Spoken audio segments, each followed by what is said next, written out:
Everybody, मैं हूँ वर्षा। स्वागत है आपका फिनोलॉजी टिकर में।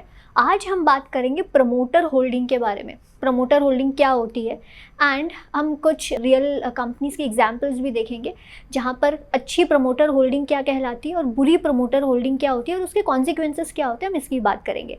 तो चलिए शुरू करते हैं।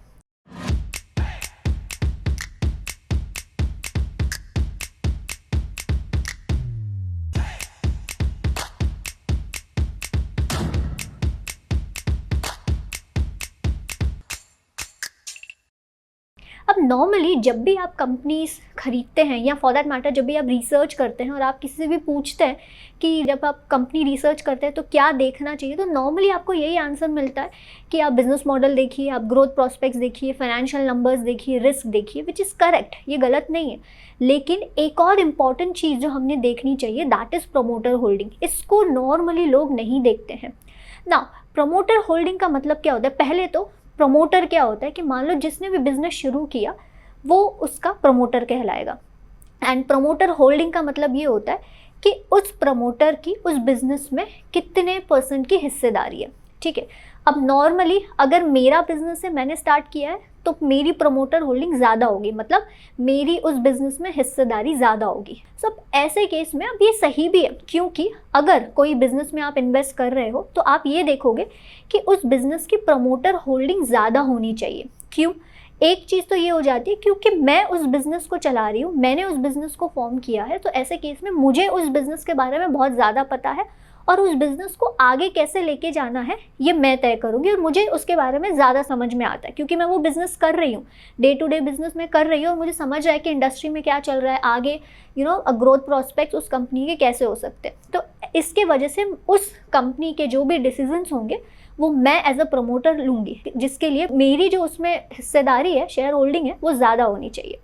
सो नॉर्मली जब भी किसी कंपनी की प्रमोटर होल्डिंग ज़्यादा होती है ये अच्छा माना जाता है, क्योंकि इससे ये समझ में आता है कि वो जो प्रमोटर है उस बिज़नेस में इंटरेस्टेड है, उस बिज़नेस में उसको फेथ है, इसी वजह से उस बिज़नेस में उस प्रमोटर की हिस्सेदारी ज़्यादा है। वर्सेस अगर कोई ऐसी कंपनी है जिसमें प्रमोटर की ही होल्डिंग बहुत कम है, तो इससे ये समझ में आता है कि उस प्रमोटर को उस बिज़नेस में ज़्यादा इंटरेस्ट ही नहीं है या फेथ ही नहीं है, क्योंकि अगर उसको उस बिज़नेस में भरोसा नहीं है, इसी वजह से उसकी शेयर होल्डिंग कंपैरेटिवली कम है।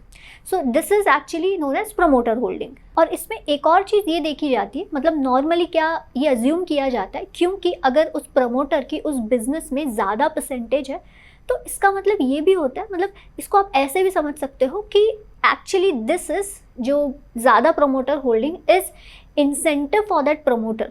क्योंकि अगर मेरे पास मेरे अपने बिजनेस की शेयर होल्डिंग ज़्यादा है तो मेरे लिए एक इंसेंटिव होगा कि मैं उस बिज़नेस के बारे में अच्छा करूं, उसके ग्रोथ प्रॉस्पेक्ट्स अच्छे हो, ताकि जब वो बिज़नेस अच्छा करेगा तो ऑटोमेटिकली, क्योंकि मेरे पास शेयर होल्डिंग ज़्यादा है, तो मुझे भी बेनिफिट होगा। तो ये एक अच्छे तरीके से हम बोल सकते हैं कि प्रमोटर को एक इंसेंटिव मिलता है। लेकिन इसका एक ड्रॉबैक भी है, क्योंकि मेरे पास बहुत ज़्यादा शेयर होल्डिंग है तो मैं कुछ ऐसे डिसीजंस लूँगी जो शेयर होल्डर के लिए गलत हो सकते हैं, लेकिन मेरे लिए वो अच्छे डिसीजंस हो सकते हैं। मैं अपने पर्सनल इंटरेस्ट के लिए कोई भी एक डिसीजन ले सकती हूँ जिसके वजह से शेयर होल्डर्स के लिए तो वो चीज़ अच्छी नहीं होगी, कंपनी के लिए वो चीज़ अच्छी नहीं होगी, लेकिन क्योंकि मेरे पास शेयर होल्डिंग ज़्यादा है तो मेरे लिए वो पर्सनल इंटरेस्ट मैं अपना देखूँगी और मेरे लिए वो चीज़ अच्छी रहेगी। हम इसको आगे भी देखेंगे। अब हम देखते हैं ऐसी कौन सी कंपनीज़ हैं जहाँ पर प्रमोटर होल्डिंग बहुत ज़्यादा है, which is a good thing. इससे समझ में आता है कि उस कंपनी पे प्रमोटर को बहुत ज़्यादा भरोसा है, इसके वजह से ही उनके पास जो शेयर होल्डिंग है वो ज़्यादा है। अब आपको कुछ नहीं करना है, आपको सिर्फ टिकर पे जाना है, दैट इज़ टिकर बाय फिनोलॉजी। यहाँ पर जैसे ही आप जाओगे आपको ऊपर टाइप करना है दैट इज़ एवेन्यू सुपरमार्ट्स। जो हम कंपनी देख रहे हैं दैट इज़ एवेन्यू सुपरमार्ट्स, जो डी मार्ट के नाम से। अब यहाँ पर जैसे ही आप एवेन्यू सुपरमार्ट्स पे आते हो आपको ऊपर शेयर होल्डिंग वाला सेक्शन दिख रहा होगा, आपको सिर्फ वहाँ पे क्लिक करना है और आप शेयर होल्डिंग के सेक्शन पे आ जाओगे। अब आपको यहाँ पे दिख रहा होगा कि यहाँ पे प्रमोटर होल्डिंग ऑलमोस्ट 74% के आसपास है, which is very high and which is very good.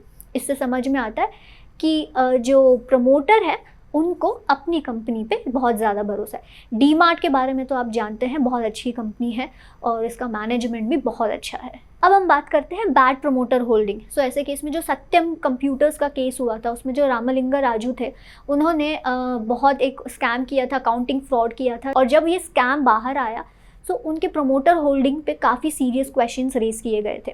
Plus promoter holding जो है एकदम अगर बहुत कम है, 20%, 30%, ये एक रेड फ्लैग हो सकता है। This is actually not a good thing. अब जैसे कि एक कंपनी है मोल्टेक पैकिंग, अगेन हम टिकर पे जाते हैं, यहाँ पर अगर मैं मोल्टेक पैकिंग टाइप करूँ तो हमको पूरा डेटा मिल जाता है।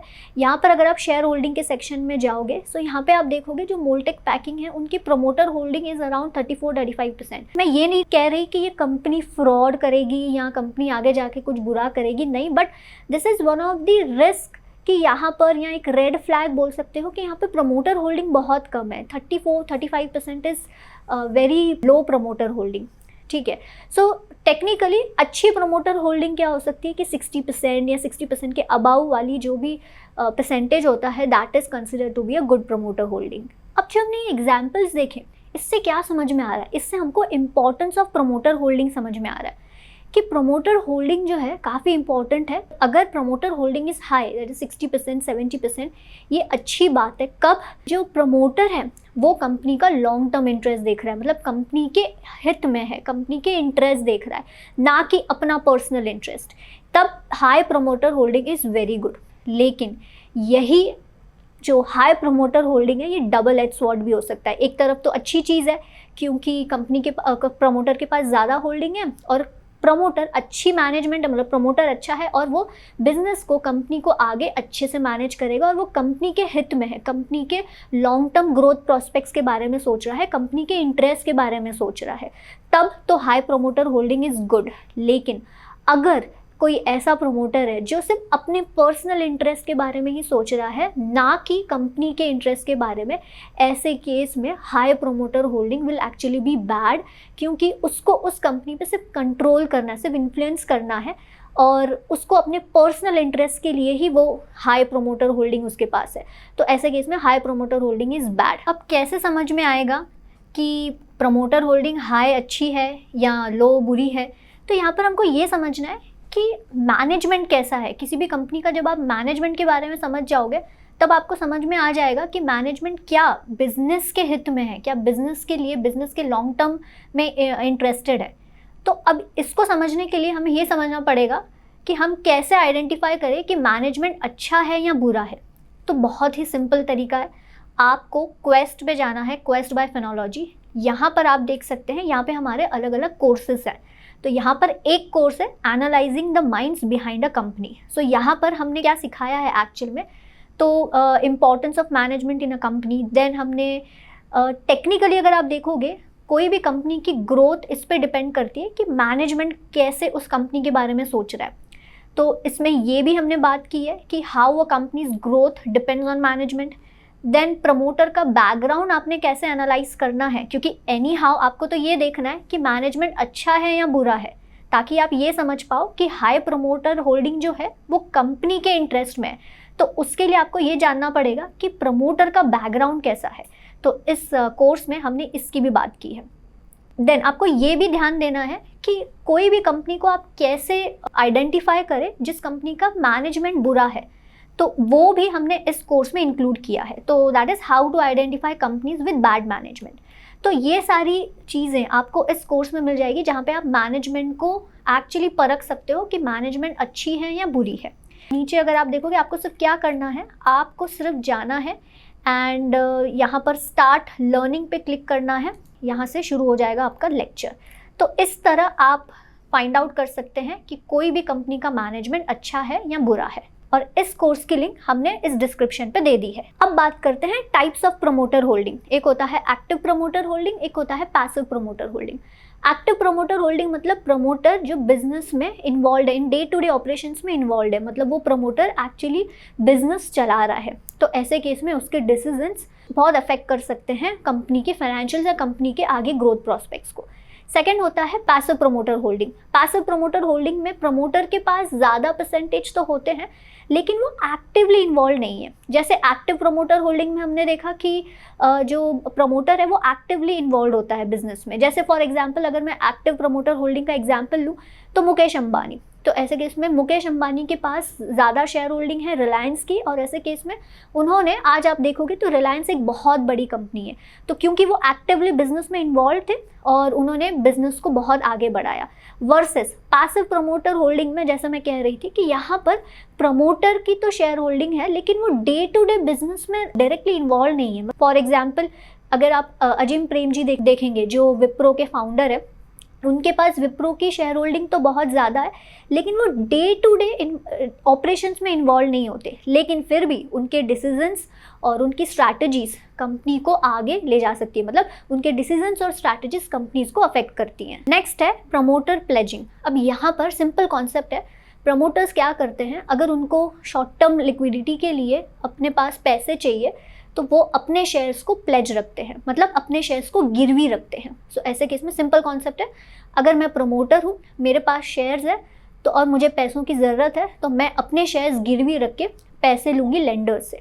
अब यहाँ पे तो शॉर्ट टर्म लिक्विडिटी आ जाती है, लेकिन डिफ़ॉल्ट के केस में अगर वो जो गिरवी रखे हुए शेयर्स अगर बाहर बेचे जाते हैं तो ऐसे केस में कंपनी के स्टॉक प्राइस पे अफेक्ट होता है। जैसे 2019 में जो कैफ़े कॉफ़ी डे एंटरप्राइजेस थी, अब वहाँ पर उनके जो फाउंडर थे उन्होंने अपने शेयर्स प्लेज रख के, मतलब गिरवी रख के पैसे लिए थे और उनके फाउंडर की डेथ हो गई और उसके वजह से कंपनी बहुत ही फाइनेंशियल प्रॉब्लम्स में आ गई। एंड क्योंकि कंपनी फाइनेंशियल प्रॉब्लम्स में आ गई वो शेयर्स बाजार में बिकवाए गए, जिसके वजह से कंपनी के स्टॉक प्राइस पे काफ़ी इफेक्ट हुआ, मतलब कंपनी का स्टॉक प्राइस बहुत नीचे चला गया। तो जब भी आप कोई भी कंपनी को एनालाइज करते हो तो आपको ये चेक करना है कि प्रमोटर के जो शेयर्स हैं क्या वो प्लेज्ड हैं या अनप्लेज्ड हैं। ये आप कैसे देख सकते हो, अगेन टिकर पे जाना है आपको और यहाँ पे जब आप टाइप करोगे कोई भी कंपनी, फॉर एग्जांपल मैं टाइप कर रही हूँ एवेन्यू सुपरमार्ट्स, तो यहाँ पर जब मैं शेयर होल्डिंग में जाऊँगी तो यहाँ पे मुझे जो प्रमोटर की कितनी शेयर होल्डिंग है वो भी दिखेगा और उनके शेयर्स क्या प्लेज्ड हैं या अनप्लेज्ड है वो भी दिखेगा। तो ऐसे केस में जब भी आप कोई भी कंपनी एनालाइज कर रहे हो तो ये ज़रूर देखिएगा कि कंपनी के जो शेयर्स हैं वो प्लेज्ड ना हो, और अगर प्लेज्ड हैं और आपको फिर पैटर्न भी देखना है कि क्या वो प्लेजिंग बढ़ते जा रही है या कम होते जा रही है। कम होते जा रही है, again this is a good sign, बढ़ते जा रही है वेरी बैड साइन। दूसरी चीज़ होती है आपका प्रमोटर डाइल्यूशन। इसका मतलब ये होता है कि प्रमोटर अपना कुछ परसेंटेज बाहर बेच रहे हैं। अब यहाँ पर क्या होता है कि प्रमोटर को बिजनेस में अगर पैसा चाहिए तो वो अपनी जो होल्डिंग्स है वो थोड़ी सी डाइल्यूट करते हैं और वो अपना कुछ हिस्सा बाहर बेचते हैं। इससे कंपनी में पैसा तो आता है लेकिन यहाँ पर प्रमोटर का थोड़ा बहुत कंट्रोल भी जाता है। या दूसरी चीज़ ये भी होती है कि जब प्रमोटर अपने शेयर्स बाहर मार्केट में बेचते हैं, अब वो पर्सनल रीजंस की वजह से भी हो सकते हैं, तो ऐसे केस में यहाँ पर मार्केट इसको नेगेटिव लेता है क्योंकि मार्केट को ऐसा लगता है कि प्रमोटर का जो फेथ है बिजनेस से वो कम हो रहा है, इसी वजह से प्रमोटर अपना हिस्सा बाहर बेच रहा है। अब ये हर बार तो गलत नहीं हो सकता कि प्रमोटर को अगर कुछ पर्सनल रीजंस की वजह से अपना कुछ परसेंटेज अगर वो बाहर बेचते हैं तो ये हर बार गलत भी नहीं होता है, लेकिन ये ज़रूर है कि ये मार्केट में थोड़ा रेड फ्लैग देखा जाता है क्योंकि अगर प्रमोटर अपना हिस्सा बेच रहा है तो क्यों बेच रहा है, क्या उसको अपनी कंपनी पे भरोसा नहीं है, इसी वजह से अपना शेयर जो है प्रमोटर बाहर बेच रहा है। अब आपने ये भी कई बार देखा होगा जो IT कंपनीज हैं स्पेशली, वहाँ पर प्रमोटर होल्डिंग बहुत कम होती है। फॉर एग्जाम्पल इन्फोसिस, अब यहाँ पर क्या होता है कि इनकी प्रमोटर होल्डिंग कम होती है लेकिन जो बाहर के जो प्रोफेशनल मैनेजर्स हैं वो ये कंपनी को रन करते हैं। जैसे फॉर एग्जांपल इन्फोसिस अगर आप देखोगे मिस्टर नारायण मूर्ति और उनके फ्रेंड्स ने ये कंपनी शुरू की थी, लेकिन आज अगर आप देखोगे तो यहाँ पर प्रमोटर होल्डिंग बहुत कम है और ये प्रोफेशनली मैनेज्ड कंपनी है।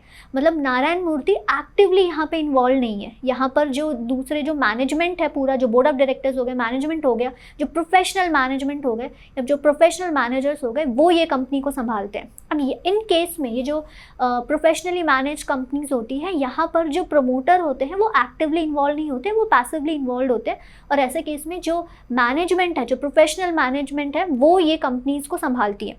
अब इसका फ़ायदा ये होता है कि यहाँ पर जैसे सत्यम कंप्यूटर्स के केस में हुआ कि जो प्रमोटर थे उनके पास ज़्यादा कंट्रोल होने की वजह से, ज़्यादा शेयर होल्डिंग होने की वजह से वहाँ पे फ्रॉड हुआ, और वो जो फ्रॉड किया गया था वो एक्चुअली प्रमोटर ने खुद के इंटरेस्ट के लिए किया था। अब क्योंकि प्रमोटर होल्डिंग हाई थी और उन्होंने अपने इंटरेस्ट के लिए सब कुछ फ्रॉड किया।